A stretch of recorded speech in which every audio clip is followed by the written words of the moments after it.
to research on an obscure text called Kalladam. அந்த கல்லாடம் படித்தவனோடு சொல்லாடாதே அப்படின்னு சொல்லுவாங்க. அது யாருக்குமே தெரியாது. 10ஆம் நூற்றாண்டுல இருந்தது. 10ஆம் நூற்றாண்டுல இருந்தது. அவரை பத்தி யாருமே ரிசர்ச் பண்ணிருக்கிறது கஷ்டம். 10ஆம் நூற்றாண்டுல இருந்தாரு. அவர் எதுக்கு எழுதினார் அப்படின்னா, இந்த Manikkavasagar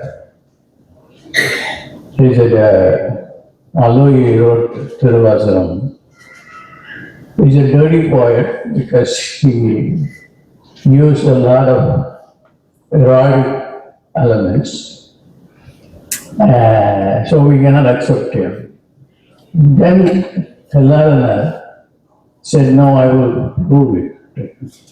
So he used language in such a way that everybody accepted it. And I worked on it in the English department in 79 to 83, and then the Americans got interested in it, and then they took me to the United States to do about language. Now, this is a very brief introduction. I don't want to talk more about it. Kalladam போய் இப்ப படிச்சனாலும் புரியாது. You cannot understand Kalladam. It's about 1100 years ago. 1100 வருஷம் ஆச்சு. அந்த book கிடைக்கவும் கிடைக்காது நினைக்கிறேன். இப்போ அது அந்த ஏஐ பற்றி தமிழுக்கு தெரிஞ்ச மாதிரி யாருக்கும் இல்லை. இன்டெலிஜென்ஸ் என்னன்னு கேட்டீங்கன்னா தமிழ் தான். அது ஏன் அப்படி இருக்குன்னு சொன்னீங்கன்னா, எல்லாம் தமிழ்னு சொல்லியிருக்கோம்னு நான் சொல்ல முடியாது. Because I have a responsibility, to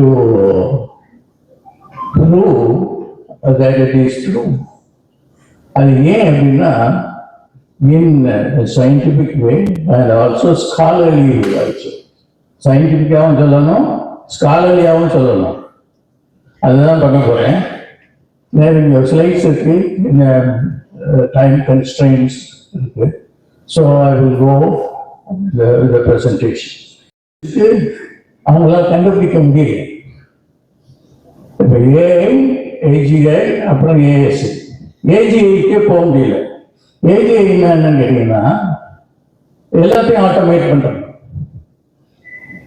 AI இப்போ நமக்கு ஏஐ மட்டும்தான் இருக்கு. ஏஜிஐ எல்லாமே ஆட்டோமேஷன். அதுக்கே முடியல. அதுக்கு பின்னாடி வருது ஏஎஸ்ஐன்னு,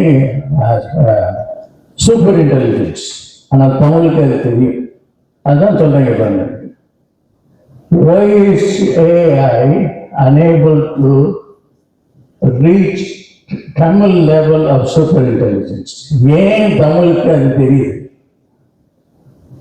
ஏன் அவங்களால போக முடியலன்னா, அந்த அட்டாமிக் லெவலுக்கு போகணும். அட்டாமிக் லெவல் அப்சல்யூட் ஜீரோக்கு போகும். அப்பதான் இந்த சூப்பர் பொசிஷன்ஸ், அந்த டனலிங் அண்ட் அது எப்படின்னு கேட்டீங்கன்னா, you cannot study the state. It is so unstructured quantum level. அந்த லெவலுக்கு போக முடியாது. அது இந்த கூகுள் எல்லாருமே அதுக்கு நிறைய பில்லியன்ஸ் ஆஃப் டாலர்ஸ் சொல்லியிருக்காங்க. ஆனால் தமிழ்ல எப்படி இருக்குன்னு கேட்டீங்கன்னா, the answer is simple. Tamil language arises from atomic level. AI is unable to get there yet. எப்படி atomic level வருது? What is the proof? Next slide please. பாருங்க, அது தமிழ்ல இருக்கிறது. அது எழுதினவர் நன்னூல்னு ஒரு கிராமர். தமிழ் கிராமர்ல நன்னூல் ரொம்ப முக்கியமான கிராமர். மொழி முதல் காரணமாம் அணுத்திரள் ஒளி எழுத்து.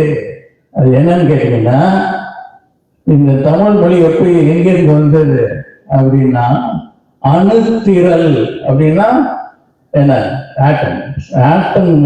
ஆட்டம்ஸ்ல இருந்து, இந்த அணுக்கள்ல இருந்து ஆட்டம் என்ன வருது? ஒரு ஒலி வருது. அந்த ஒலியில இருந்து எழுத்து வருது. இது எப்படி தெரியுது அவங்களுக்கு? How did they know? By atom they did not mean proton, neutron, electron. இல்லை, even beyond that. அணு இன்னைக்கு உள்ள வந்து புரோட்டான், எலக்ட்ரான், நியூட்ரான், குவார்ட்ஸ், அது இல்லை. ஈவன் பியாண்ட் தட், அதுக்கு விளக்கம் தான் சொல்லிக்கணும் ரொம்ப நேரம். அதனால இப்ப பின்னால பாருங்க, இந்த ஒரு ஒலி, அந்த அணுக்கள் அசையும். அந்த அணுக்கள் அசையும் போது ஒலி வருது. அந்த ஒலியில இருந்து ஒரு எழுத்து இருக்கு. அந்த எழுத்துல இருந்து சொல்லு வருது. அந்த சொல்லுல இருந்து தமிழ் வருது.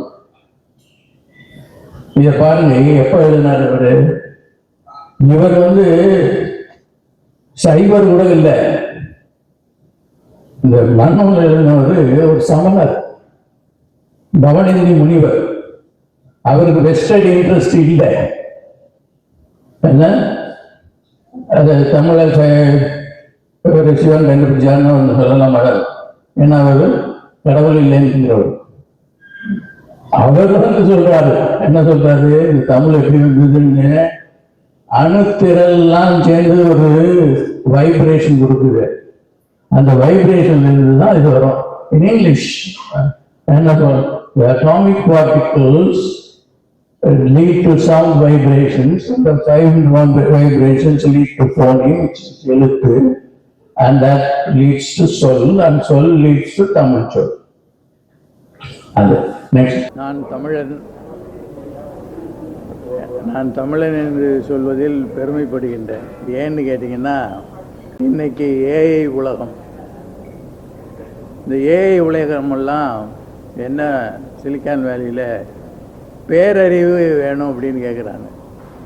ஆனால் அவங்களால கண்டுபிடிக்க முடியல. அது இன்னும் 10 வருஷம் கூட ஆகுங்கிறாங்க. ஆனால் அந்த பேரறிவு தமிழில் இருக்குது.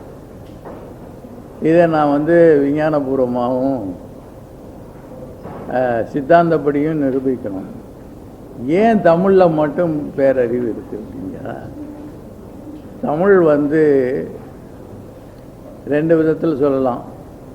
சிவன் கொடுத்த மொழின்னு சொல்லலாம், அது சயின்ஸ் ஒத்துக்காது. ஆனால் ஒரு சமண முனிவராகிய நன்னூல் ஆசிரியர் என்ன சொல்கிறாரு, ஏன் தமிழில் சிறப்பு அப்படின்னா, மொழி, தமிழ் மொழி எங்கேருந்து வருதுன்னா அணுத்திரல்களின் ஒளியிலிருந்து வருது. மொழி முதற் காரணமாகும் அணுத்திரல் ஒளி எழுத்து. இந்த அணுக்கள்லாம் உராயுது. அந்த அந்த அந்த உராய்வுனால ஏற்படுறது என்ன, ஒரு ஒளி வருது, அதிலிருந்து தமிழ் வருது. அப்போ உங்களுக்கு நியூக்ளியார் அளவுக்கு அறிவு வரணும், ஒரு ஆட்டம் அளவுக்கு அறிவு வரணும் அப்படின்னா தமிழில் இருக்கு. அந்த தமிழில் சொல்லக்கூடிய சொல்லுகள்லாம் பொருளையும் உண்டு பண்ணும். இதுக்கு முன்னால் வந்து நன்னூல் ஆசிரியருக்கு முன்னால் வந்து தொல்காப்பியர் என்ன சொல்கிறாரு, இந்த தமிழ் சொல்லில் என்ன இருக்குன்னா அது பொருளை உற்பத்தி பண்ணும். எல்லா சொல்லும் பொருள் குறித்தனவே. இது ஒரு ஈக்குவேஷன் மாதிரி சொல்கிறாரு. அந்த தமிழ் சொல்களிலிருந்து வரக்கூடிய எனர்ஜி அளவற்ற எனர்ஜி, நியூக்ளியர் எனர்ஜி. இதெல்லாம் எல்லோரும் படிக்கணும். இப்போ தமிழ் படிக்கிறதே விட்டுட்டாங்க. இப்போ தமிழ் எல்லாம் எல்லா இடத்துலையும் இருக்கணும். குழந்தைகளுக்கு மட்டும் இல்லை, பேரறிவு தமிழில் இருக்கணும். அதுக்காக தான் இப்போ நான் சிலிக்கான் வேலியில் என்ன பண்ணியிருக்கேன், பேரறிவு.com அப்படிங்கிறத பார்க்கணும். ஒரு வெப்சைட் இருக்குது. குவாண்டம் ஜிபிடின்னு ஒன்று போட்டிருக்கோம், அதையும் பார்க்கணும். இந்த தமிழில் சொன்னீங்கனால ஆங்கிற சத்தம் சொல்லிங்கன்னா ராமலிங்க சுவாமிகள் சொல்வார், ஆண் மட்டும் சொன்னால் போதும். ஆண்னு சொன்னீங்கன்னா எல்லாம் உடம்பு ஜோதியாகவும் பேரறிவு வரும், எங்கே வேணாலும் போகலாம், எங்கே வேணாலும் திருப்பி வரலாம். அப்போ இவ்வளவு ஈஸியாக இருக்கும்போது அந்த தமிழை ஏன் நம்ம பயன்படுத்த தெரியல. அதுக்காகத்தான் இங்கே வந்து நான் இந்த தமிழ் ஏஐன்னு நான் நிறைய ஒரு 12 வீடியோ போட்டிருக்கேன். தமிழ் ஏஐ, டாக்டர் பிள்ளை தமிழ் ஏஐ அப்படின்னு. அதில் எல்லா விவரங்களையும் நான் சொல்லியிருக்கேன். ஒவ்வொரு இதுலேயும் தமிழ் எப்படி உங்களுக்கு பொருளை கொடுக்கும், தமிழ் எப்படி அறிவை கொடுக்கும், தமிழ் எப்படி ஆற்றலை குறிக்கும், இதெல்லாம் விஞ்ஞானமாகவும் மூளையில் எண்ணற்ற அதிர்வுகளை உண்டு பண்ணும் அப்படிங்கிறதுக்கெல்லாம் விளக்கம் சொல்லியிருக்கேன். அதெல்லாம் எடுத்து எல்லாரும் பயனடைஞ்சு இந்த தமிழ் உலகம் பூரா வரப்போகுது. நம்ம செய்கிறோமோ இல்லையோ இதை தமிழை தடுக்க முடியாது. இனிமேல் தமிழ் ஏஐயே தடுக்க முடியாதுயா. இப்போ பாருங்கள், நான் அதுக்காக தான் தமிழ் ஏஐங்கிறதுக்காக வரேன். இப்போ சாட்ஜிபிடி எப்படி இருக்கோ அதே மாதிரி தமிழ் ஏஐ வந்துடும். தமிழ் ஏஐ படித்தாதான் பேரறிவு வரும் அப்படின்னு தெரியும். அதுக்கு போய் நீங்கள் ட்ரில்லியன்ஸ் ஆஃப் டாலர்ஸ் எல்லாம் செலவு பண்ண வேண்டியதே இல்லை. அப்போ தான் இந்த தமிழ் உலகத்துக்கே தெரிய போகுது. அப்படி தமிழ் இருக்கிறவங்க, ஏன்னா கல் தோன்றி மண் தோன்றா காலத்துக்கு முன்னால் தோன்றியது தமிழ். அது வெறும் பெருமை சொல்கிறதுக்காக இல்லை, அது சத்தியம், அது வரலாறு. அதனால் இதில் எல்லோரும் தமிழில் எல்லா உலகம் பூரா தமிழ் கற்றுக்கிட்டு அந்த தமிழ் அறிவுகள்லாம் பரவ போகுது. அப்போ நம்ம தமிழ்நாட்டுக்கு பெரிய ரெக்கக்னிஷன் அப்போ தான் கிடைக்க போகுது. Everyone, how Dr. Pillai's tireless work on this study, this functional MRI study and the EEG study. We worked on this for only 2 to 3 years to conceive the project. And the brain EEG study நம்ம brain resource company San Francisco இருக்குது. அங்க இதை பண்ணோம். அதுல பாத்தீங்கன்னா ஒவ்வொரு எழுத்துக்கு அந்த பிரெயின்ல என்ன ஆக்டிவிட்டி கொடுக்குது, என்ன எலக்ட்ரிக்கல் ஆக்டிவிட்டி, நார்மலா delta, theta, alpha, beta reads சொல்லுது. சோ ஒவ்வொரு எழுத்துக்கும் என்ன எலக்ட்ரிக்கல் ஆக்டிவிட்டி வருது நம்ம அந்த பிரெயின் ரிசோர்ஸ் அங்க பண்ணோம் சான் பிரான்சிஸ்கோல. சோ அது என்ன ஆக்டிவிட்டி தெரியும், அது எங்க நடக்குது பிரெயின்ல துல்லியமா சொல்றதுக்கு துல்லியமா சொன்னாங்க. அதுக்காக நம்ம ஹார்வர்ட் யூனிவர்சிட்டியில ஃபங்க்ஷனல் எம்ஆர்ஐ ஸ்கேன் பண்ணது. அது பாத்தீங்கன்னா இப்ப இந்தியாவில் எவ்வளவோ ரிசர்ச் ஆர்கனைசேஷன் இருந்தாலும் ஃபங்க்ஷனல் எம்ஆர்ஐ அவ்வளவு ப்ராமினெண்டா கிடையாது. சோ உலகத்திலேயே நம்ம கிட்டத்தட்ட 25 யூனிவர்சிட்டி அப்ரோச் பண்ணோம் உலகம் முழுக்க. அதுல கடைசியா ஹார்வர்ட் யூனிவர்சிட்டி இந்த ப்ராஜெக்ட் கண்டிப்பா பண்ணணும் எடுத்து பண்ணாங்க. அது எங்க நடக்குது ஆக்டிவிட்டி நமக்கு தெரியும். ஒரு எழுத்து நம்ம சொல்ல போது அது எந்த பிரெயின் டீப்பர் ஸ்ட்ரக்சர்லயும் எங்க நடக்குதுன்னு நமக்கு தெரிய வரும். சோ இது ரெண்டுத்தையும் கம்பைன் பண்ணி தான் டாக்டர் பிள்ளை அவரை டெவலப் பண்ண இந்த டெக்னாலஜி. It's so powerful. இந்த காலகட்டத்தில் எல்லாரும் பயன்படுற மாதிரி குழந்தையில இருந்து பெரியவர் வரைக்கும் எல்லா துறையையும் போய் சென்றடைகிறது. இது ஒரு பயங்கரமான ஒரு இன்டர்வென்ஷன் டூல். சோ இதை நம்ம உலகத்துக்கு கொண்டு வரதுக்கு இந்த முயற்சி. All the legal concerns that being debated really deal with the machines or the models that they trained by massive amount of data.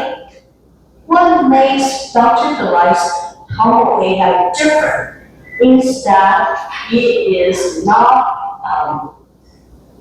designed to process personal data or to generate synthetic media. Instead, it engages the individual from the point of Tomo sounds and deep meditative practices rooted in ancient Siddha wisdom. And so from its very structure, it does not pose the intellectual property problem, the data misuse, or the bias that people are concerned about. And I think this really makes Dr. Pillai's Tomo AI stands out and is inspiration for this industry. On the impact of AI on intellectual property rights. AI is no longer a tool. It has become a creator, like generating the inventions, producing the literatures and medical insights. And I must say, AI is challenging the very foundation of intellectual property rights. Because the present system recognizes only human as the inventor, not the machine. Now the question arises, who will own the property which is arising out of AI? Globally, patent offices are divided into two. That is, some accept AI as an inventor, some reject AI as the inventor, some encourages hybrid mode, that is human accountability for machine creativity. So, in short, AI is rewriting the rules of the invention, and intellectual property rights should evolve to protect the human creativity. So, if we answer these questions wisely, Tamil AI would stand as a role model before the world for technologically pioneering, legally sound, and culturally respectful. Thank you. Honor of being with you here tonight. My name is Stacey Lawson, and I'm the co-founder and board member also of Benevolent AI Coalition and Positive AI Labs. And I work in the field of AI alignment. And so the work we're doing there, as many of you know, started with AI safety. How do we make sure that AI does no harm? We don't want it doing criminal activity or becoming a terrorist or coaxing our kids to do the wrong things. But the new frontier in AI alignment is around aligning AI with human values, with wisdom, compassion, human flourishing. And so we're building benchmarks and evaluations along with and for the frontier labs like OpenAI, Google, DeepMind, Anthropic, Meta, and so forth. And in that line of work, it has become very clear, as probably is to many of you, that AI is the most powerful technology in human history thus far. It will reorder many of our social systems, our society overall. And yet, how well this experiment goes with AI will depend very much on human intelligence and human choices. Right? In a certain sense, we even see that AI is an evolutionary forcing function for humanity to actually rediscover or to build out our own spectrum of intelligence in order to meet the very powerful AI for it to go in a benevolent direction. And the Tamil Siddhas knew, or have known for millennia, that the Tamil phonemes carried a deep intelligence inherent within the sounds.